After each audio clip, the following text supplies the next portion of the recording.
Hello, everybody. It's James here in Colorado.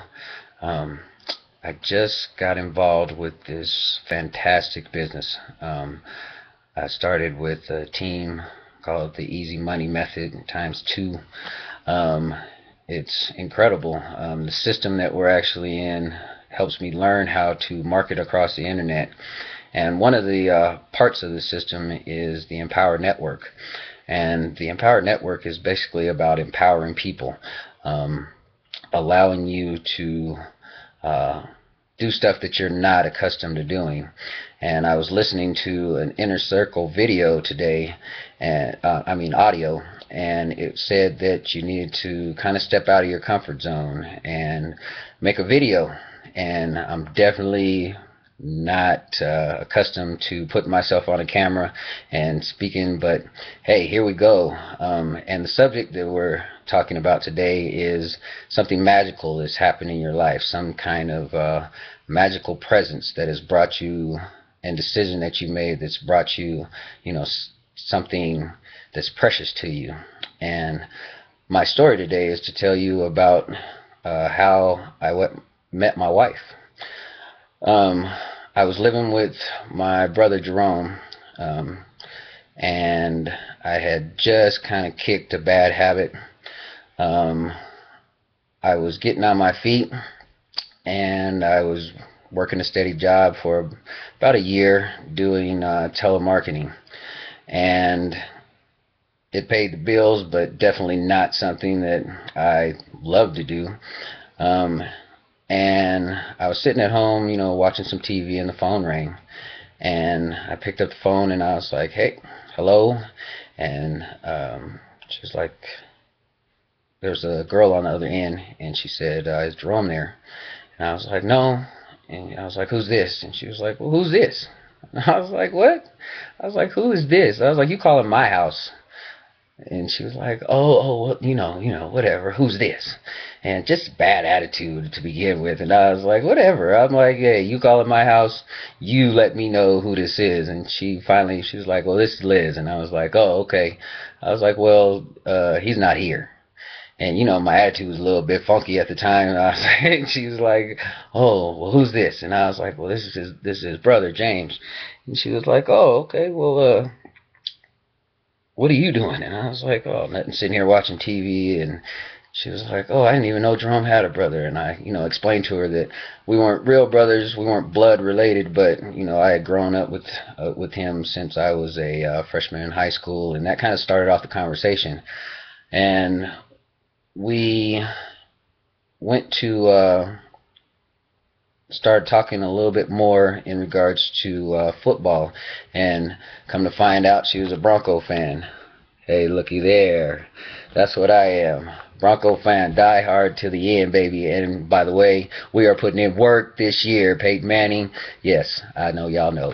But anyway, so we ended up talking, and it was for, man, 2, 3 hours. And just talking about everything. It was like a connection. I felt like a high school kid again. I never talked on the phone that long to somebody, and we just talked about everything underneath the sun. Found out she had a daughter that was the same age as my daughter. They were actually 28 days apart, and just kind of hit it off. But that was it. It was just a conversation. Got off the phone. Never talked to her again. So one night where I'm out at the club, and we're out, hanging out, and the club's about to let out, and there's this girl, and on the she's standing up against the bar. And I walked by, and I looked at her, and she had this mean look. I mean, she was just like snarling, basically. I don't know what was wrong with her. And I walked by, and I was like, "Man, you look like you about to whoop somebody's ass." And she was like, "Oh, no, no, no, I'm fine, I'm fine." And I'm like, "Oh, okay." I was like, "Well, what's your name?" And she was like, "Oh, my name's Liz." And I was like, "Oh, hey, I'm James." And she was like, "Oh, nice to meet you." And we kind of talked a little bit, and I was like, "Well," I was like, "It's Valentine's Day. Where's your Valentine's?" And I guess at the time she was dating some guy that was just a meathead. Really didn't, wasn't gonna amount to nothing. And so I was like, well, and oh, he was in jail, matter of fact, and I was like, hey, that's not somebody that you need to be with, and she was like, yeah. I was like, well, what are you doing tomorrow? And she's like, nothing. And I was like, well, it's Valentine's. I don't have a Valentine, let's go out, let's hang out. And she was like, yeah, let's do it. So, I was like, well, let me get your number and I'll give you a ring. And she was like, all right, let's do it. And so she was like, hey, I know my boy's got a pen. She was like, let me go find him.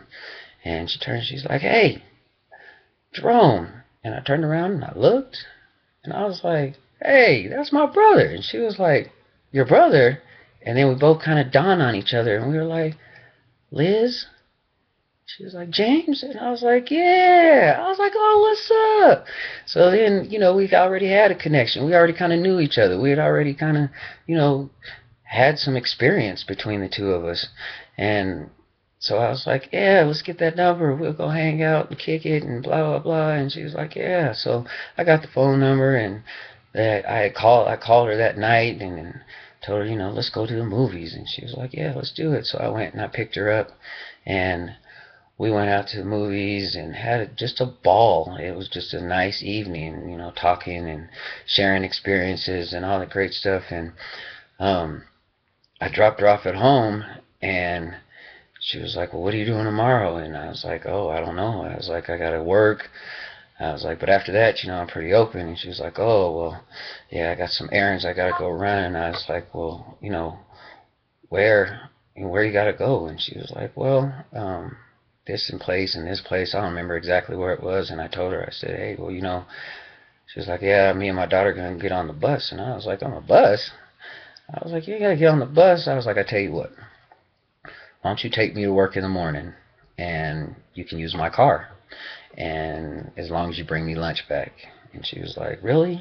And I was like, yeah. I was like, hey, I was like, I know you good people. We've talked before. I was like, it's not like you're gonna run off with my car. I know where you stay. And she's like, okay, cool. So she ended up taking me to work and took my car, brought me lunch, and everything was good. Well, we hung out for, every day. It was like an everyday occurrence. I mean, we were always together.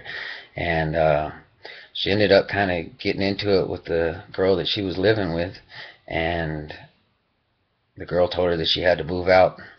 And I was like, hey, well, if you're going to move out, then, she didn't really have anywhere to go. I told her, hey, you can come stay with me, until you find somewhere to go. And she came, she moved in with me. This is 2 weeks after we met. And from this point on, we've been together. We've moved from rags to riches, basically, and then back down to rags again. And it was just a great experience. I mean, we've been through a lot. I mean, when I met her, she was a diabetic. She would have these episodes where it was just crazy. There's a couple of times where she was basically like dying. I had to call the emergency assistance and have the ambulance come and help her get out of it. Or there'd be times when I'd wake up in the middle of the night and she'd be in a cold sweat, and I know that her blood sugar was low, so I'd have to, put sugar in water and, give it to her so that she could revive herself out of these highs and lows that she was having. It was crazy, but it all happened for a reason. I was there for a reason, and she was there for me through things that I went through. I was a recovering addict. I had got into doing drugs, and she was always somebody that would be there for me through that, and we've just stuck with each other through thick and thin. And that's the things that happen. Those are the magical experiences that happen, is when you take these things that are selfless and you just do for other people. And she's the same type of person that I am. We'll give the shirt off our back to people if they need it. It's just been a great relationship. I mean, what relationship do you know that doesn't have their own issues, but we seem to work them out, and we love each other to death. Matter of fact, we got married on 7/7/7, so 7707. Jackpot. You know, I hit my jackpot. My wife is my jackpot. She's the glue that holds me together, because without her and without my love of God, I don't know where I'd be right now. So that's my magical experience, and I was glad that I was able to share this video with you guys. And I tell you what, if there's anything else that I can say that can change your life, is getting into a program like I'm in, where they're pushing you to do things that you're not accustomed to doing, and to make your life better. Because that's what the Empower Network is all about. It's about creating a better mindset for yourself. So with that, I'm going to close this video out, and we'll have more videos to come. So I'll talk to you later. Bye-bye.